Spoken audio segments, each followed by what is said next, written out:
ফাসুবহানাল্লাহি হিনা তুমসুনা ওয়া হিনা তুসবিহুন। আল্লাহ রাব্বুল আলামিন বলেন, তোমরা আমার বান্দা সকাল সন্ধ্যা সদা সর্বদা যখন তোমরা আমার পবিত্রতা বর্ণনা করবে, আর পবিত্রতা আল্লাহর পবিত্রতা বর্ণনা করবে। ফাসুবহানাল্লাহি হিনা তুমসুনা ওয়া হিনা তুসবিহুন। আল্লাহ বলেন, তোমরা আমার পবিত্রতা ঘোষণা করবে কখন? যখন তোমরা সন্ধ্যায় উপনীত হও।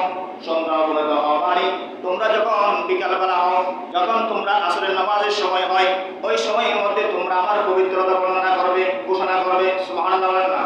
আসর শেষ হলো, যখন মাগরিবের সময় উপনীত হলো, মাগরিবের নামাজের সময় হলো, ওই সময়ের মধ্যে তোমরা আমার পবিত্রতা বর্ণনা করবে, ঘোষণা করবে। এবং যখন তোমরা ইশারের নামাজের সময় হয়, ওই সময়ের মধ্যে আমার পবিত্রতা বর্ণনা করবে। যখন তোমরা ইশারের নামাজ আদায় করে যখন রাত্রে ঘুমাই যাও, ঘুমের মধ্যে তোমরা আমি আল্লাহর জিম্মার মধ্যে হয়ে যাবা। সুবহানাল্লাহ বলেন না? যখন ইশারের নামাজ আদায় করে মানুষ ঘুমাই যায়, কি করে যায়? ঘুমাই যায়। ঘুমাই যাওয়ার পর যারা নামাজ আদায় করে না, তাদের আল্লাহর জিম্মায় থাকে না, তাদের আল্লাহর জিম্মায় থাকে না। খেয়াল রাখবেন, যারা পাঁচ ওয়াক্ত নামাজ আদায় করে যখন ঘুমের মধ্যে যায়, তাদের পাহারা দেওয়ার জন্য আল্লাহ ফেরেশতা সৃষ্টি করে। সুবহানাল্লাহ বলেন না? তাদেরকে পাহারা দেওয়ার জন্য ফেরেশতা নিয়োগ দেয়। ও আমার ফেরেশতারা, তোমরা জমিনের মধ্যে যাও, আমার অমুক বান্দাটা ইশার নামাজ আদায় করে ঘুমায় গিয়েছে, তার ঘুমের মধ্যে যেন শয়তান ওয়াসওয়াসা দিতে না পারে, তার ঘুমের মধ্যে শয়তান যেন ডিস্টার্ব করতে না পারে। যাও, তার দুই পাশে দুজন দাঁড়িয়ে দাঁড়িয়ে তোমরা তাকে পাহারা দাও, যেন শয়তান তার কাছে আসতে না পারে। যখন সারা রাত ফেরেশতা পাহারা দেয়, কি দেয়? ফেরেশতারা পাহারা দেয় কাদেরকে? ইশারের নামাজ পড়ে যারা ঘুমায়, ইশারের নামাজ পড়ে। আবার যারা নামাজ না পড়ে ঘুমায় তাদেরকে, মদ্যপান করে যারা ঘুমায় তাদেরকে, যারা ঘুষ খাতে নামাজের খবর নাই তাদেরকে, কথা বলেন না? যারা যারা বিবিচার করে তাদেরকে, যারা পাঁচ ওয়াক্ত নামাজ আদায় করে এবং ইশার নামাজ আদায় করে ঘুমায় যায় সুন্নাহ তরিকা মোতাবেক যখন শুয়ে যায়, দুইজন ফেরেশতা তার দুই পাশে এসে আল্লাহর দরবারে তাদের জন্য দোয়া করে, ইস্তিগফার করে, আল্লাহ তোমার এই বান্দা সারাদিন ইবাদত বন্দেগী করেছেন, পাশাপাশি হয়তো গুনাহ করেছেন, আল্লাহ আমরা তোমার দরবারে তার জন্য ইস্তিগফার করতেছি, তার পক্ষ থেকে আমাদের ইস্তিগফার তুমি কবুল করো, তোমার বান্দাকে তুমি ক্ষমা করে দাও। সুবহানাল্লাহ। ফেরেশতারা কি বসে থাকে নাকি দোয়া করতে থাকে? আচ্ছা বলেন, ফেরেশতারা এই দোয়া কি ফেরত আছে নাকি কবুল হয়? কথা বলেন না? ফেরেশতাদেরকে আল্লাহ যেটা করতে বলে সেটা করে, যেহেতু আল্লাহর হুকুম তারা পালন করে, সেক্ষেত্রে তারা তাদের কথাগুলো আল্লাহ ধরে রাখে, কবুল করে ফেলেন। আল্লাহ কি করে? কবুল করেন। যখন তোমরা ফজরের সময় উপনীত হও, ঘুম থেকে উঠো, জাগ্রত হও, আমার হুকুম পালন করার জন্য তোমরা ওযু কালাম করে যখন নামাজের মধ্যে দাঁড়িয়ে যাও, নামাজের মধ্যে দাঁড়িয়ে তোমরা আমি আল্লাহর পবিত্রতা ঘোষণা করো। সুবহানাল্লাহ বলেন না? ওই সময় তোমরা আমি আল্লাহর পবিত্রতা ঘোষণা করো। এবং দুপুরের সময় যখন উপনীত হও, তুমি আমি আল্লাহর পবিত্রতা ঘোষণা করো। এইভাবে যখন একজন মানুষ সকাল থেকে সন্ধ্যা ভোর থেকে একদম রাত পর্যন্ত যখন পাঁচ ওয়াক্ত নামাজ আদায় করতে থাকে, এই পাশাপাশি যে গ্যাপগুলো থাকে, ফজর থেকে জোহর, এই গ্যাপ যে 6 ঘন্টা 7 ঘন্টা গ্যাপ থাকে, জোহর থেকে আসর 3-4 ঘন্টা যেটা গ্যাপ থাকে, আসর থেকে মাগরিব 1-1.5 ঘন্টা যেটা গ্যাপ থাকে, মাগরিব থেকে ইশার যে 1-1.5 ঘন্টা গ্যাপ থাকে, ইশার থেকে ফজর যে 6-7 ঘন্টা গ্যাপ থাকে, এই গ্যাপগুলোকে আল্লাহ ইবাদতে পরিণত করে দেয়। সুবহানাল্লাহ। কিন্তু এই সময়টাকে ইবাদত বানানোর জন্য আমাকে দৈনিক 5 বার দিতে হবে হাজিরা। কথা বলেন না? কয়বার দিতে হবে? 5 বার হাজিরা দিতে হবে।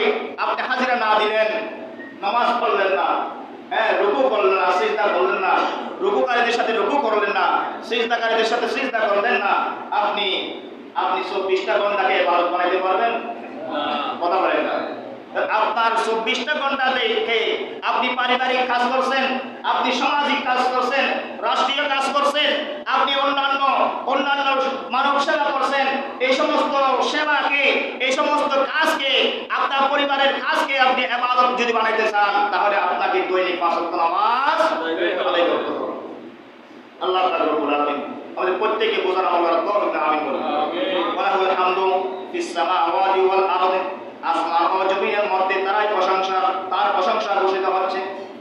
যারা এই সমস্ত জিনিস, যে সমস্ত আল্লাহর প্রশংসা করতে থাকে, যারা জমিনের মধ্যে আল্লাহর প্রশংসা করতে থাকে, আল্লাহ পাক রব্বুল আলামিন ওয়া লাহুল হামদু ফিস সামাওয়াতি, ফিস সামাওয়ানি আসমানের মধ্যে, ফিস সামাওয়াতি ওয়াল আরদি জমিন এবং আসমানের মধ্যে তার প্রশংসা করে। সুবহানাল্লাহ বলেন না?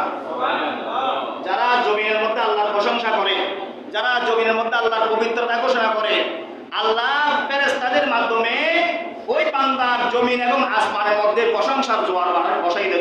সুবহানাল্লাহ। এখন বলেন, যার প্রশংসা আল্লাহ ফেরেশতা দিয়ে করাই, ওই মানুষটা দামি না সস্তা? কথা বলেন না? এই দুনিয়ার জন্য আপনি যতই কিছু করেন না কেন, ওই ব্যক্তির জন্য আপনি দুনিয়া যত টেলাটেলি করেন না কেন, কিয়ামতের ময়দানে আপনি তার কাছে কিছুই, কথা বলেন না, কিছুই নয়।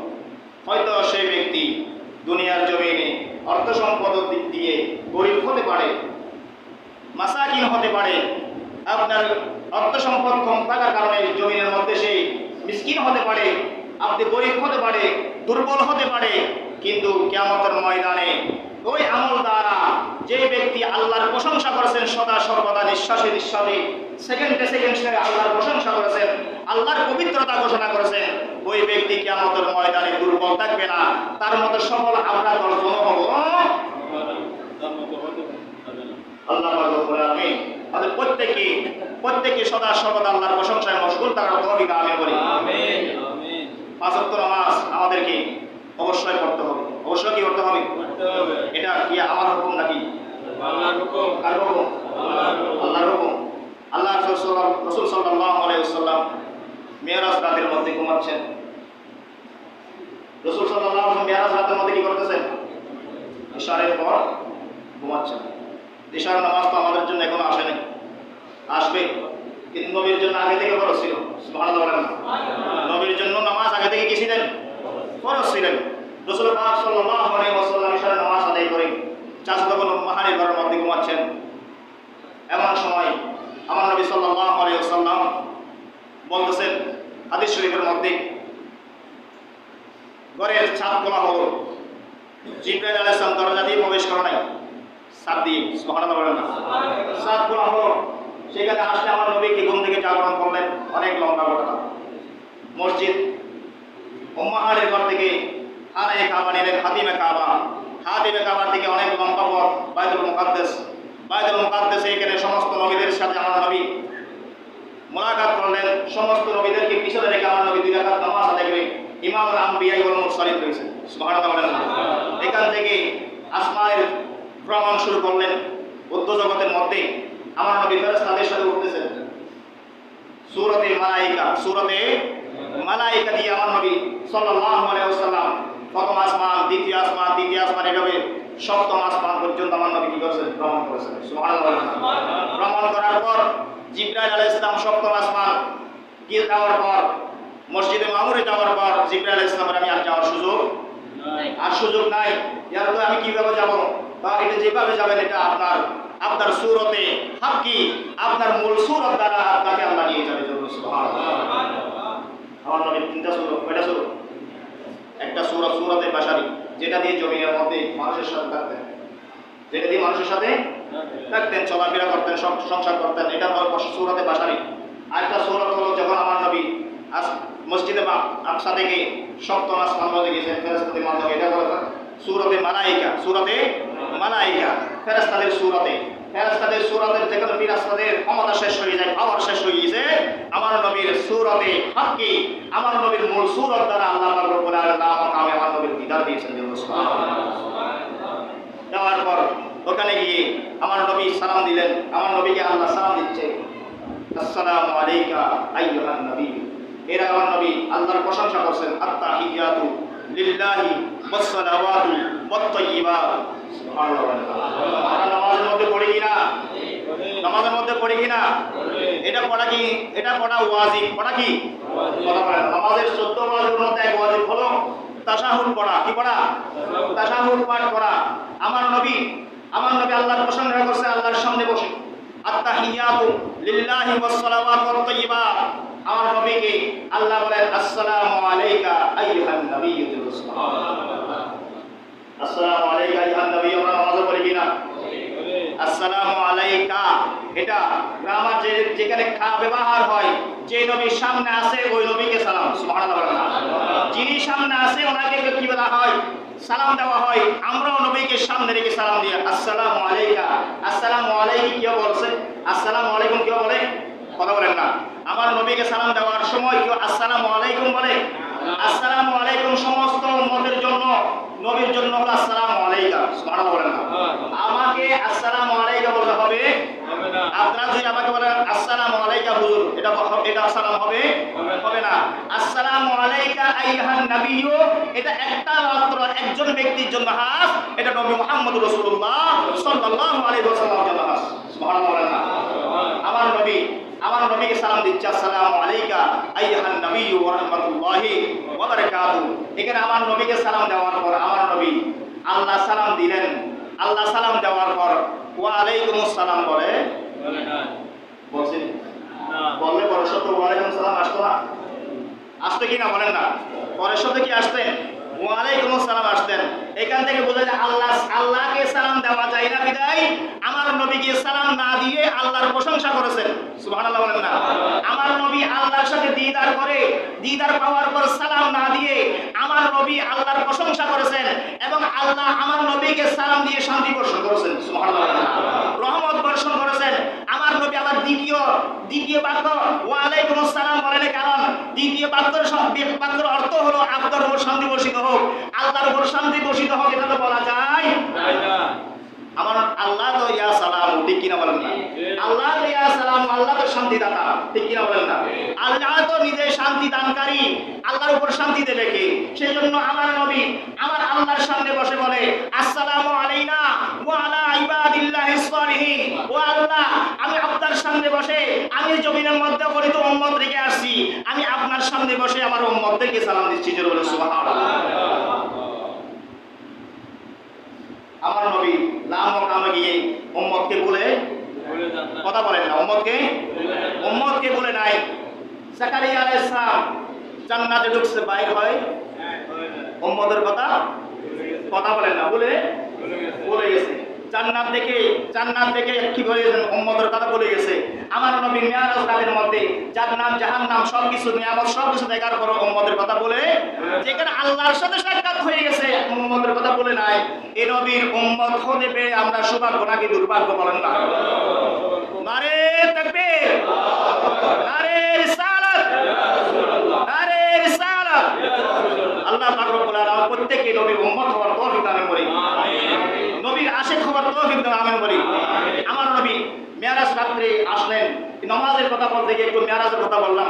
আমার নবী যখন মেরাজে গেলেন, মেরাজের মধ্যে আমার নবীকে উপহার স্বরূপ দিলেন 50 ওয়াক্ত নামাজ। কয় ওয়াক্ত নামাজ? কথা বলেন না। 5 ওয়াক্ত নামাজ তো আমরা আদায় করি না। 50 ওয়াক্ত যদি থাকতো দুনিয়ার কোনো কাজ করার সুযোগ আছে? কথা বলেন না, আছে? এখান থেকে আমার নবী 50 ওয়াক্ত নামাজ নিয়ে চলে আসতেছে। শুধু তো আসমানে মুসা আলাইহিস সালাম বসে আছে। জিজ্ঞাসা করা হলো, আপনি তো আল্লাহর কাছে দিদার গেলেন, আল্লাহ আপনাকে কি দিয়েছেন একটু বলেন, আপনার উম্মতের জন্য কি দিয়েছেন? রাসূল পাক সাল্লাল্লাহু আলাইহি ওয়াসাল্লাম বলেন, আমার উম্মতের জন্য আল্লাহ 50 ওয়াক্ত নামাজ দিয়েছেন। সুবহানাল্লাহ। 50 ওয়াক্ত নামাজ দিয়েছেন। তো মুসা আলাইহিস সালাম বলেন, আমার উম্মত 3 ওয়াক্ত আদায় করে না। কয় ওয়াক্ত? 3 ওয়াক্ত আদায় করে। আপনার উম্মত আরো ছোট হবে। আমার উম্মত তো অনেক শক্তিশালী, লম্বা। আমার উম্মত তো তারা 3 ওয়াক্ত আদায় করে না। আমাকে এই পর্যন্ত বলেছেন তোমার আল্লাহ তোমাকে তুমি আদায় করো, এরকম পর্যন্ত বলেছে। হ্যাঁ, তাহলে আপনার উম্মত তো কষ্ট করতে পারবে না। আবার গিলেন, আপনি কমাই নিয়ে আসেন। এভাবে 1 বার 2 বার 3 বার 9 বার গিলেন। 5 লেস করে 5 ওয়াক্ত নামাজ নিয়ে যখন আবার আসলেন মুসা আলাইহিস সালাম আপনার উম্মত 5 ওয়াক্ত আদায় করতে পারবে না। আমার নবী বলেন আমি আর যেতে পারবো না। সুবহানাল্লাহ বলেন আমি আর যেতে পারবো না। 5 ওয়াক্ত নামাজ আমার উম্মত আদায় করবে, আমার উম্মত 5 ওয়াক্ত নামাজ কি করবে? আদায় করবে। আমি আল্লাহর কাছে আর যেতে পারবো, আমার লজ্জা লাগে। আমি কমাতে 50 ওয়াক্ত থেকে আমি 5 ওয়াক্ত নিয়ে আসি, আমি আর যেতে পারবো না। তো মুসা আলাইহিস সালাম বলে ও নবী মুহাম্মদ সাল্লাল্লাহু আলাইহি ওয়াসাল্লাম, আমি তো মূলত আপনার নামাজ কমানোর জন্য পাঠাই নাই। আমি তো দুনিয়ার জমিনে বসে বসে আমি রব্বি আরিনি বলে বলে আল্লাহ আমাকে দেখা দাও, আল্লাহ আমাকে দেখা দাও বলছিলাম। আমি আজকে আপনাকে 9 বার পাঠানোর কারণ হলো আপনি যে আল্লাহ দেখে আসছেন, আল্লাহ দেখার আয়না, আপনার ভিতরে আল্লাহর খুশবু, আপনার ভিতরে আল্লাহ দেখার আয়না, আপনার ভিতরে আমি আল্লাহকে দেখতে পেয়েছি। সেটা দেখার জন্য আমি আপনাকে বারবার পাঠাচ্ছি। সুবহানাল্লাহ। মূলত নামাজ পড়ানোর জন্য না। আপনার উম্মতের টেনশন আমি করে রাখি, আপনার উম্মতের টেনশন আমি করার প্রয়োজন নাই। আমি মূলত আমার স্বার্থ হাসিল করতেছি। সুবহানাল্লাহ। মুসা আলাইহিস সালাম বলে আমি শুধু আপনাকে, আমি আল্লাহকে যখন বলছি রব্বি আরিনি, আল্লাহ আমাকে দেখা দাও, আল্লাহ আমাকে দেখা দাও, লান তারানি মুসা ওয়া খারা মুসা সাইয়্যিকা। আল্লাহ বলেন মুসা তুমি আমাকে কখনো দেখতে পাবে না। আমাকে যখন দেখতে পাবো না, আমি আজকে রাস্তা পেয়ে গেলাম, আপনি নবীর মাধ্যমে আমি নবীকে আল্লাহকে দেখতে পাবো। সুবহানাল্লাহ। আমি আল্লাহ দেখার স্বাদ মিটিয়ে দিয়েছি। সুবহানাল্লাহ।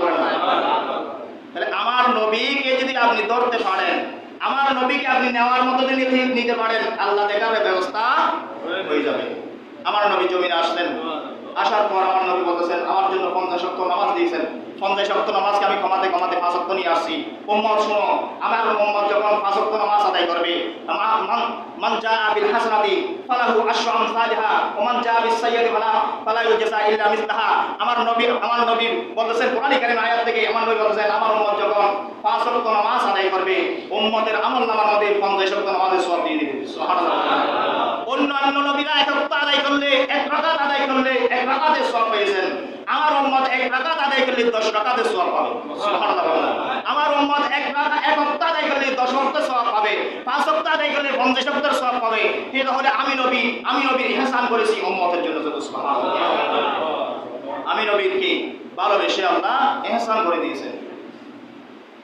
সেই নবীর উম্মত হতে পেরে আমরা খুশি না বেজার? 5 ওয়াক্ত নামাজ আদায় করার প্রয়োজন আছে না আছে? ছেড়ে দিবেন নাকি? না। আসর নামাজে কয়জন থাকবেন? ইনশাআল্লাহ বলা যায় না?